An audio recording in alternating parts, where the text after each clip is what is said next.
Hello students, this is our economics lecture. We have already started with our second chapter, that is the utility analysis. And in the last chapter we have discussed about the law of DMU and its assumptions. Now we'll proceed with the same question. Now the next topic in that law of DMU is exceptions of law of DMU. Now what do you mean by exceptions? Exceptions means where law doesn't prove itself. या जहां पर law को हम prove नहीं कर सकते, ऐसी situations को एक्सेप्शंस बोलते हैं. Okay, now let's see one by one कि कौन से ऐसे केसेस हैं जहां पर हम लॉ ऑफ डीएमयू को प्रूव नहीं कर सकते. Now actually what law of DMU क्या है? एक्चुअली में डॉक्टर अल्फ्रेड मार्शल ने हमको लॉ ऑफ डीएमयू में क्या एक्सप्लेन किया है कि as we go on consume more and more units of a commodity, our marginal utility tends to fall.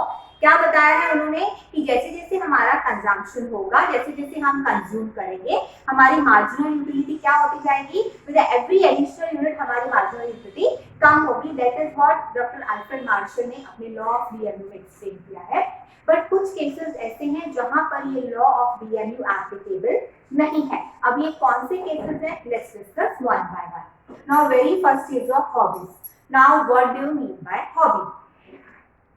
when we have free time, जब हम अपनी लीजर टाइम में ऐसा कुछ काम करते हैं जिससे हमको प्लेजर मिलता है, उनको हॉबीज बोलते हैं.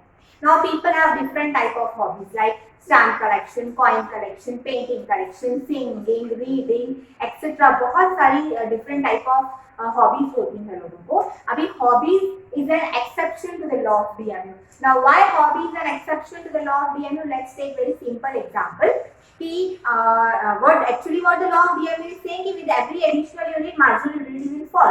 लेकिन in case of hobbies, with every additional unit our marginal utility will increase. Now for example कि अगर किसी को पेंटिंग कलेक्शन का शौक है या हॉबी है, तो जितना ज्यादा पेंटिंग का कलेक्शन उसके पास होगा, उसकी मार्जिनल यूटिलिटी कम नहीं होगी, उसकी मार्जिनल यूटिलिटी बढ़ेगी. तो यहाँ पर हम देखते हैं कि लॉ ऑफ डीएमयू एप्लीकेबल नहीं होता है. Now the another example we can take here is कि suppose stamp collection. Now stamp collection में भी आप देखेंगे या if a person has a hobby of reading, with every new book, जितनी भी किताबें आप रीड करोगे, एक के बाद एक जितनी भी आप न्यू बुक्स रीड करोगे, तो आप देखेंगे कि मार्जिनल यूटिलिटी कम नहीं होगी बल्कि बढ़ेगी. तो यहाँ पर ये जो हॉबीज हैं, ये कौन से assumptions को वायलेट करते हैं? Continuity and homogeneity. अभी कंटिन्यूटी एंड होमोजेनिटी कैसे? For example if somebody has a hobby of painting collection, अगर हमको पेंटिंग कलेक्शन की हॉबी है, तो आप देखेंगे कि जितनी भी पेंटिंग्स हम कलेक्ट कर रहे हैं वो सारी की सारी होमोजीनियस नहीं हो सकती. Every painting will be different from the other. दूसरा कंटिन्यूटी. अभी पेंटिंग कलेक्शन का अगर हमें शौक है, तो हमको पेंटिंग कहाँ से मिलेंगी? जब हम डिफरेंट एग्जीबिशंस में विजिट करेंगे. और एग्जीबिशंस कंटिन्यूअसली होती है क्या? कभी कहीं पर होती है, कभी कहीं पर होती है. तो जब हम ये एग्जीबिशंस में कभी कभार जब विजिट करेंगे, तो वहां से जो हमको पेंटिंग अच्छी लगेगी, तो हम उसको जो है वहां से खरीद करके लाएंगे और अपने कलेक्शन में ऐड करेंगे. तो यहाँ पर हम देखते हैं कि हॉबीज जो है ये एक्सेप्शन है लॉ ऑफ डीएमयू को, क्योंकि यहाँ पर लॉ ऑफ डीएमयू एप्लीकेबल नहीं होता है. और ये कौन से एग्जाम्पल्स को वायलेट करता है? Continuity and homogeneity. Okay, now the next example is miser. Now as you know who is a miser? कंजूस बंदे को माइजर कहा जाता है. Now what is the behaviour of a miser? Miser का बिहेवियर क्या है कि जितना ज्यादा पैसा उसके पास आता है, with every additional unit of money उसकी मार्जिनल यूटिलिटी क्या होती है? बढ़ती है, कम नहीं होती है. तो दिस इज हिज बिहेवियर, वो उसका बिहेवियर है. पर ये जो उसका बिहेवियर है, ये कौन से assumption को इग्नोर करता है? रैशनैलिटी. बिकॉज आप देखेंगे कि हमारा law of DMU doctor Alfred Marshall क्या एक्सप्लेन करते हैं कि एवरी एडिशनल यूनिट के साथ में your marginal utility tends to fall. But in case of a miser we will see with every additional unit of money उसकी marginal utility क्या हो रही है? बढ़ रही है. बिकॉज उसका बिहेवियर रैशनल नहीं है, नॉर्मल बिहेवियर नहीं है. तो यहाँ पर miser is also an exception to the law of DMU, क्योंकि ये कौन से assumption को इग्नोर करता है? Rationality. Next is your addiction. Now addiction can be of any type. किसी भी तरह का एडिक्शन लॉ ऑफ डीएमयू के लिए एक्सेप्शन है. नाउ ऐसा क्यों? Why? Because if anybody is addicted to any type of drugs or alcohol or any such thing, with every additional unit, the level of intoxication increases. Her additional unit जो हम consume कर रहे हैं, वो every additional unit के साथ में हमारा intoxication का level बढ़ रहा है. And we are under the illusion कि हमारी marginal utility every additional unit के साथ में क्या हो रही है, बढ़ रही है. Actually illusion मतलब जब हम कुछ एक्चुअली वो एग्जिस्ट नहीं होता है बट हमको ऐसा लगता है. तो यहाँ पर हम देखेंगे कि इन case of any type of addiction, जब हम एडिशनल यूनिट्स कंज्यूम करते हैं तो कंज्यूमर को ऐसा लगता है कि मेरी मार्जिनल यूटिलिटी कम नहीं हो रही है, वो बढ़ रही है. नाउ अगेन यहाँ पर हम देखेंगे कि it ignores the assumption rationality. How it ignores the assumption rationality? Because यहाँ पर भी हम देखते हैं कि कंज्यूमर का बिहेवियर नॉर्मल नहीं है. Why his behavior is not normal? Because he is under the influence of some or the other type of addiction. किसी न तरह किसी एडिक्शन के इन्फ्लुएंस के अंडर वो बिहेवियर उसका है, वो उसका नॉर्मल बिहेवियर नहीं है. तो यहाँ पर भी हम देखेंगे कि हमारा लॉ ऑफ DMU एप्लीकेबल नहीं होता है even in case of any type of addiction. Next is your power. Now power means ताकत. किसी भी तरह का पावर हो सकता है, मनी पावर हो सकता है, पॉलिटिकल पावर हो सकता है और एनी टाइप ऑफ पावर यहाँ पर जो है कंसिडर किया गया है. नाउ जब हमको किसी चीज का पावर मिलता है तो the lust for power increases. मतलब और पावर चाहिए, हमारे पास और ताकत आना चाहिए. अगर हम मनी पावर की बात करें तो अगर हमारे पास थोड़ा पैसा है तो हमको लगता है और आना चाहिए. अगर हम पॉलिटिकल पावर की बात करें तो अगर हम एक लेवल पर हैं तो हमको लगता है अरे हम अगली लेवल पर चले जाए. तो यहाँ पर हम देखेंगे कि इवन केस ऑफ पावर हमारा बिहेवियर रैशनल नहीं है, क्योंकि लॉ के अगेंस्ट ही जा रहा है. क्योंकि लॉ क्या बोल रहा है कि मार्जिनलिटी कम होगा, लेकिन यहाँ पर जितना ज्यादा पावर हमारे पास आएगा उतनी ज्यादा इच्छा हमारी पावर को पाने के लिए बढ़ती है. तो यहाँ पर भी जो भी कंज्यूमर है उसका बिहेवियर रैशनल नहीं होता है. So again it is an exception to the law of DMU. ये लॉ ऑफ DMU को एप्लीकेबल नहीं होता है. Next is of money. Now what do you mean by money? As you all know, money is used as a medium of exchange. अभी यहाँ पर भी law of DMU applicable नहीं है, बिकॉज हम देखते हैं कि जितना ज्यादा पैसा हमारे पास आता है उतना ज्यादा हमको अच्छा लगता है, हमारी मार्जिनल यूटिलिटी कम नहीं होती है बल्कि क्या होती है, बढ़ती है. ऐसा क्यों है? Because money is used as a medium of exchange. Medium of exchange उसको यूज किया जाता है हमारी बॉन्ड्स को सेटिस्फाई करने के लिए. तो जितना ज्यादा पैसा होगा उतनी ज्यादा हमारी बॉन्ड सेटिस्फाई होगी और मार्जिनल यूटिलिटी कम नहीं होगी एवरी एडिशनल यूनिट के साथ में, बल्कि वो क्या होगी, बढ़ेगी. तो यहाँ पर हम देखेंगे कि money is also an exception to the law of demand, because even in case of money our marginal utility never tends to fall. कभी भी वो कम नहीं होगी. Okay, so these are the exceptions of law of DMU. Exam में ये question आपको law के साथ में भी पूछा जा सकता है या अलग से भी ये as exception write a note और exception of law of DMU भी आ सकता है. Okay, so will proceed with the next topic. Now ये तो था कि लॉ में आप लोग क्या लिखेंगे, लॉ के बारे में, उसके एग्जाम्पशन, उसके एक्सेप्शन. अभी ये जो law of DMU doctor Alfred martial ने दिया है, अभी ये लॉ को बहुत सारे इकोनॉमिस्ट ने अलग अलग ग्राउंड्स पर क्रिटिसाइज किया. क्रिटिसाइज का मतलब होता है उसकी कमियां निकालना या उसके डिसएडवांटेजेस को हाईलाइट करना. Okay, now this law of DMU के जो क्रिटिसिज्म्स हैं, criticisms of law of diminishing marginal utility. Diminishing marginal utility का शॉर्ट फॉर्म DMU है. तो लॉ ऑफ DMU को जो क्रिटिसिज्म है, लेट्स सी दैट कि इकोनॉमिक्स ने इनको ये लॉ को कौन से पॉइंट्स पर क्रिटिसाइज किया है, इसकी कमियां निकाली गई. Okay, so we'll see the points one by one. Now very first is your unrealistic assumptions. Now assumptions we have already discussed in the last lecture. Now कौन से assumptions हैं? Homogeneity, continuity, constancy, okay, rationality. ये कुछ points हमने जो है assumption के discuss किए थे. अभी law of DMU में जितने भी assumptions लिए गए हैं वो unrealistic हैं. अनरियलिस्टिक का मतलब होता है इट इज वेरी डिफिकल्ट कि वो रियली में पॉसिबल हो. Now let's take simple example, homogeneity. Now हमारा जो लॉ ऑफ डीएमयू हमने डिस्कस किया था, हमने उसमें 6 यूनिट्स ऑफ ऑरेंजेस लिए, ओके। अभी 6 यूनिट्स ऑफ ऑरेंजेस अगर हम लेते हैं तो इज इट एवर पॉसिबल कि सारे के सारे 6 यूनिट्स 100% होमोजीनियस हो? Very rare, okay. आप देखिए वेरी रेयरली ऐसा पॉसिबल है। तो यहाँ पर ज्यादातर जो हमारे एग्जाम्पशंस हैं वो कैसे हैं? अनरियलिस्टिक है। अनरियलिस्टिक का मतलब होता है जो रियली में एग्जिस्ट होना जिनका बहुत मुश्किल है। तो सबसे पहले तो ये ग्राउंड पर इसको क्रिटिसाइज किया गया कि जितने भी एग्जाम्पशंस यहाँ पर लिए गए हैं वो रियलिस्टिक नहीं है। अभी दूसरा एग्जाम्पल हम ले सकते हैं कंटिन्यूटी, कि यहाँ पर कंजम्पशन कंज्यूमर का कंटिन्यूअस होना चाहिए। नाउ अभी एक बार में हमने 6 ऑरेंजेस लिए हैं, okay. Now is that possible for anybody to consume at a stretch all the 6 units of oranges? Practically it is very very difficult. तो यहाँ पर इस ग्राउंड पर सबसे पहले इसको क्रिटिसाइज किया गया कि इसके जितने भी एग्जाम्पशंस यहाँ पर डॉक्टर अल्फ्रेड मार्शल ने दिए हैं वो कैसे हैं? अनरियलिस्टिक है। Now next is your cardinal measurement. Now law of DMU में हमने देखा था कि फर्स्ट यूनिट कंज्यूम किया तो इतना यूटिलिटी मिला, सेकंड यूनिट कंज्यूम किया तो इतना यूटिलिटी मिला। मींस यहाँ पर हमने देखा कि we can express utility in cardinal numbers, but actually it is not possible. Why it is not possible? Because utility is a psychological concept. We can only feel it. हम सिर्फ उसको महसूस कर सकते हैं और ordinary express कर सकते हैं, like more or less, okay? In that form we can express. पर उसको numbers में हम express नहीं कर सकते.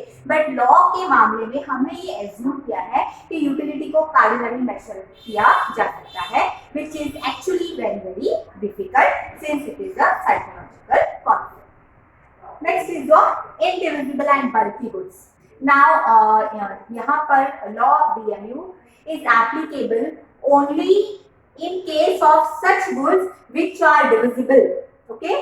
Which are divisible only in case of those goods law of DMU is applicable. In case of indivisible या bulky goods के मामले में ये law applicable नहीं है या ये law को criticize किया गया है इस basis पर। Now for example refrigerator or car or TV set, such goods are not divisible and at the point of time we are going to purchase only one unit. अभी अगर हम यहाँ पर एग्जाम्पल लेते हैं तो हमारे घर में अगर हम रेफ्रिजरेटर लेंगे तो कितने रेफ्रिजरेटर लेंगे? Only one. If we purchase a car we are going to purchase only one. So at a point of time we are going to purchase only one unit. तो यहाँ पर हम देखेंगे कि ये लॉ जो है सिर्फ डिविजिबल गुड्स के लिए एप्लीकेबल है, इनडिविजिबल एंड बल्की गुड्स के लिए जो है ये लॉ को प्रूव नहीं किया जा सकता। तो इस ग्राउंड्स पर भी उसको क्रिटिसाइज किया गया था। Next is your constant marginal utility of money. Now law में क्या कहा गया है कि मनी की मार्जिनल यूटिलिटी कांस्टेंट है, but it is never possible. Money की कभी भी मार्जिनल यूटिलिटी कांस्टेंट नहीं रहती है। जितना ज्यादा मनी हमारे पास होगा उतना ज्यादा हमारा मार्जिनल यूटिलिटी बढ़ेगा। And also it differs from person to person. Now यहाँ पर हम अगर एग्जाम्पल लेते हैं कि if we give 1000 to a rich person and 1000 to a poor person, तो अगर यहाँ पर हम देखेंगे तो रिच को भी 1000 दिया गया है और पुअर पर्सन को भी 1000 दिया गया है। बट जब हम दोनों का कंपैरिजन करेंगे तो वो 1000 की मार्जिनल यूटिलिटी किसके लिए ज्यादा होगी? पुअर के लिए ज्यादा होगी।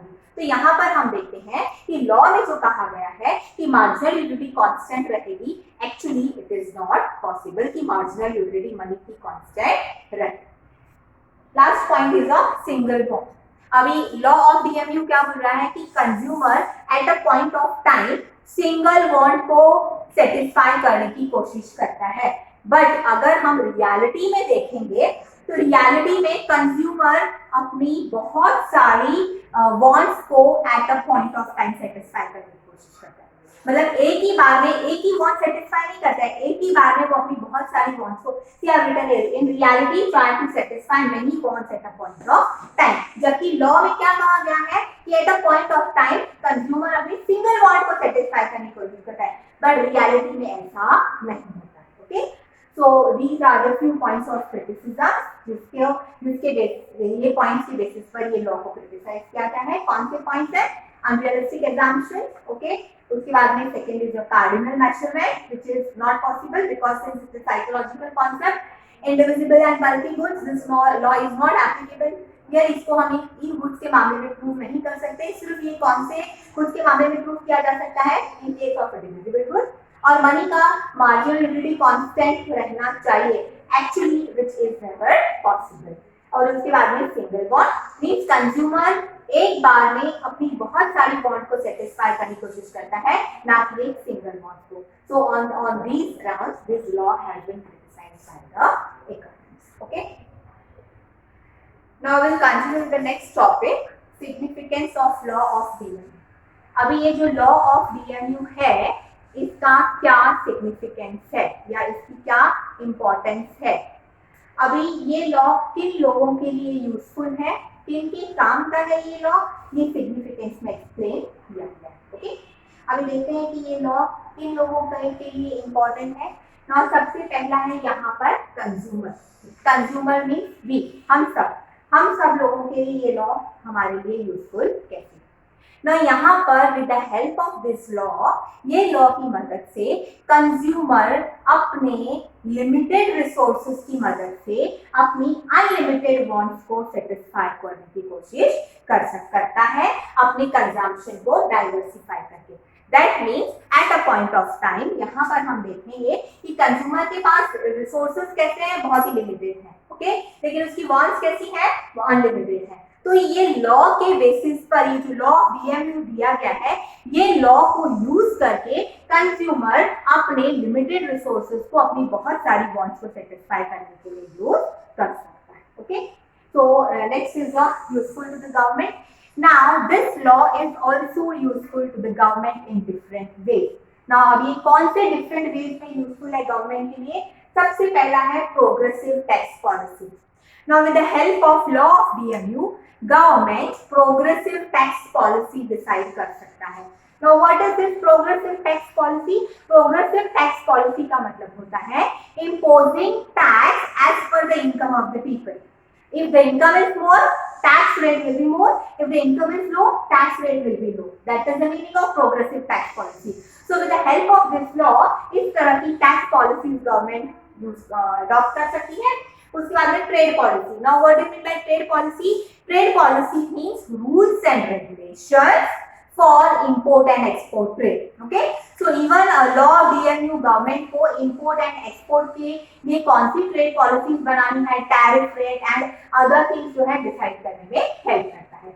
और उसके बाद में है pricing policy. अभी pricing policy का मतलब होता है प्रोडक्ट के प्राइस को कैसे डिसाइड किया जाएगा। That is on the basis of cost, on the basis of demand, on the basis of competition, ये सारी चीजों को कंसीडर करके ये डिसाइड किया जाएगा कि प्राइसिंग पॉलिसी कैसी होनी चाहिए। तो यहाँ पर हम देखेंगे कि even this law of DMU is useful to the government. Okay, now the next point कि ये कौन से कॉन्सेप्ट को समझने के लिए यूजफुल है, पैराडॉक्स ऑफ वैल्यू।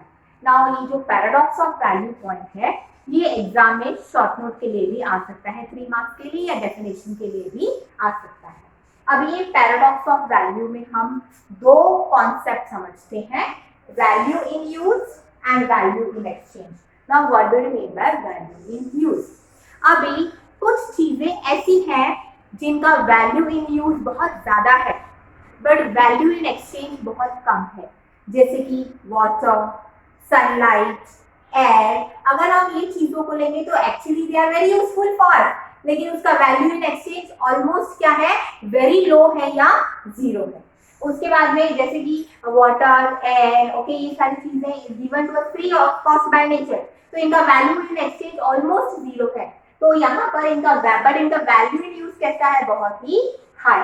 उसके बाद में वैल्यू इन एक्सचेंज, अभी कुछ कमोडिटीज ऐसी हैं जिसका वैल्यू इन एक्सचेंज बहुत ज्यादा है बट वैल्यू इन यूज बहुत कम है, जैसे कि गोल्ड, डायमंड। अगर हम लेंगे तो अगर हम इनको दुकान से खरीदने चाहेंगे तो उसके लिए हमको बहुत सारा वैल्यू देना पड़ेगा, उसका एक्सचेंज वैल्यू बहुत ज्यादा है। बट एक्चुअली में हम देखेंगे कि गोल्ड और डायमंड जो है हमारे लिए बहुत ज्यादा यूजफुल नहीं है। तो यहाँ पर ये जो पैराडॉक्स ऑफ वैल्यू का कॉन्सेप्ट है, ये लॉ ऑफ डीएमयू की मदद से हम अच्छे से अंडरस्टैंड समझ सकते हैं।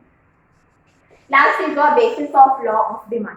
अभी लॉ ऑफ डीएमयू जो है लॉ ऑफ डिमांड का के लिए बेसिस है।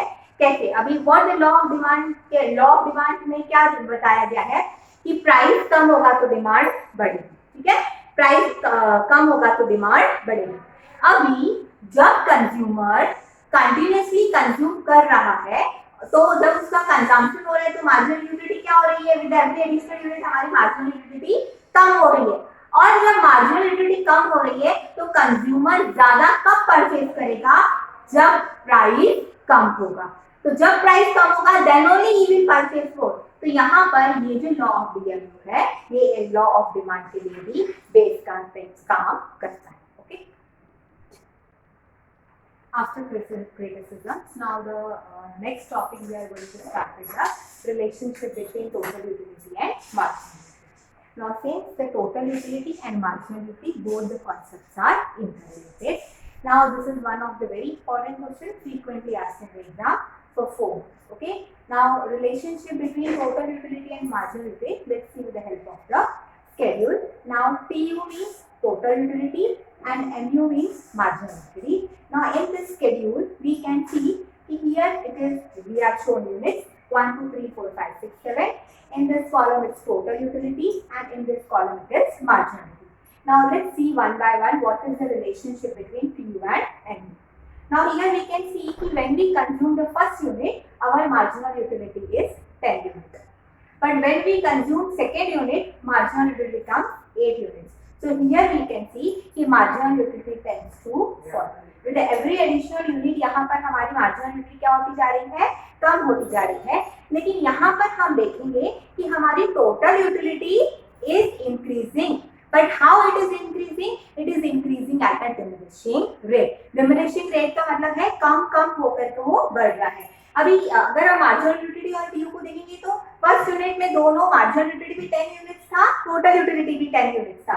पर जब हमने सेकेंड यूनिट कंज्यूम किया तो हमारी मार्जिनल यूटिलिटी कितनी हो गई, 8 units and total utility becomes 18, marginal utility becomes 18 units. With a further consumption marginal utility is 6 units and total utility is 24 units. तो यहाँ पर हम देखेंगे कि हर एडिशनल यूनिट के साथ में मार्जिनल यूटिलिटी कम हो रहा है, टोटल यूटिलिटी हमारा बढ़ रहा है।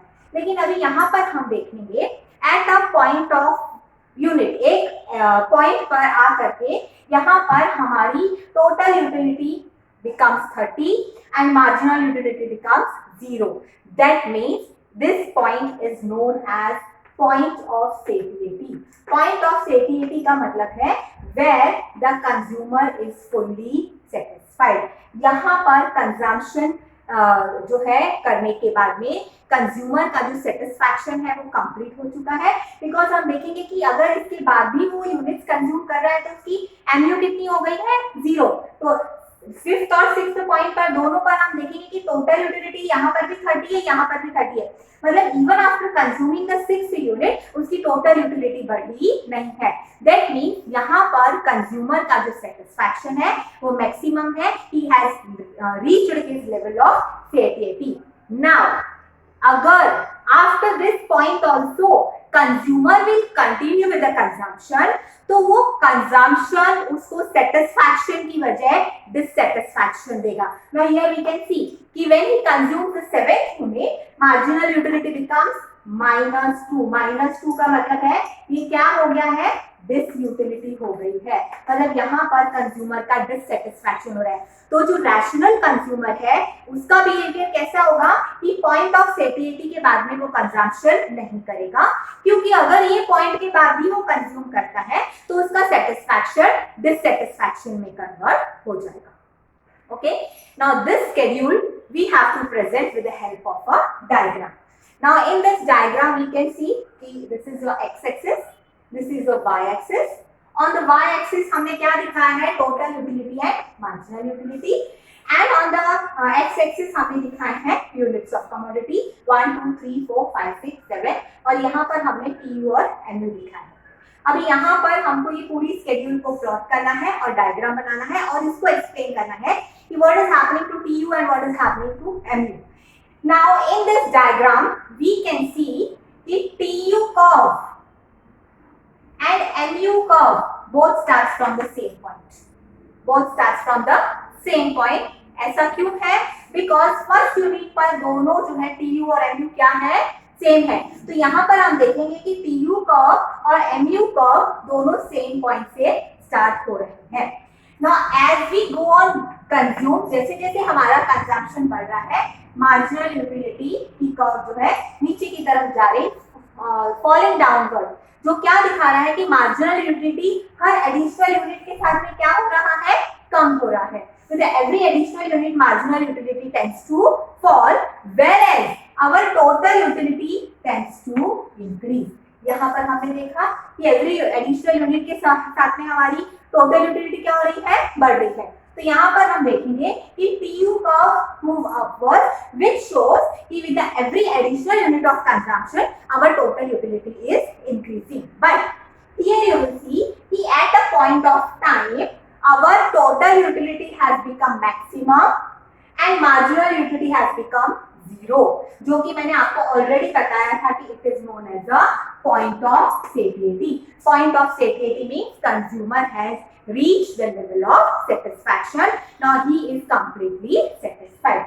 But here we can see that even if the consumer continues with the consumption, seventh unit जो है, यहाँ पर हम देखेंगे कि सेवेंथ यूनिट में हमारी एमयू कितनी हो गई है, मार्जिनल -2, जो कि वो क्या दिखा रहा है, जिसको डिसयूटिलिटी या डिससैटिस्फैक्शन बोलते हैं। So after reaching the point of satiety, अगर कंज्यूमर अपने कंजम्पशन को कंटिन्यूस करता है तो मार्जिनल यूटिलिटी नेगेटिव हो जाती है और total utility starts falling. Total utility क्या होने लग जाती है, कम होने लग जाती है। तो यहाँ पर ये relationship between TU and MU में हमने देखा कि total utility and marginal utility starting point पर सेम रहते हैं, पर जैसे जैसे हमारा कंजम्पशन बढ़ता है टोटल यूटिलिटी बढ़ती है एट अ डिमिनिशिंग रेट, पर मार्जिनल यूटिलिटी क्या होती जाती है, कम होती है, और एक लेवल पर जाकर के टोटल यूटिलिटी मैक्सिमम होती है, मार्जिनल यूटिलिटी जीरो हो जाती है, जहां पर कंज्यूमर पूरी तरह से सेटिस्फाई हो जाता है। और अगर उसके बाद भी कंजम्पशन कंटिन्यूअस रहता है तो मार्जिनल यूटिलिटी नेगेटिव हो जाती है और टोटल यूटिलिटी कर्व फॉल होने लगती है। So this is all about the relationship between TU and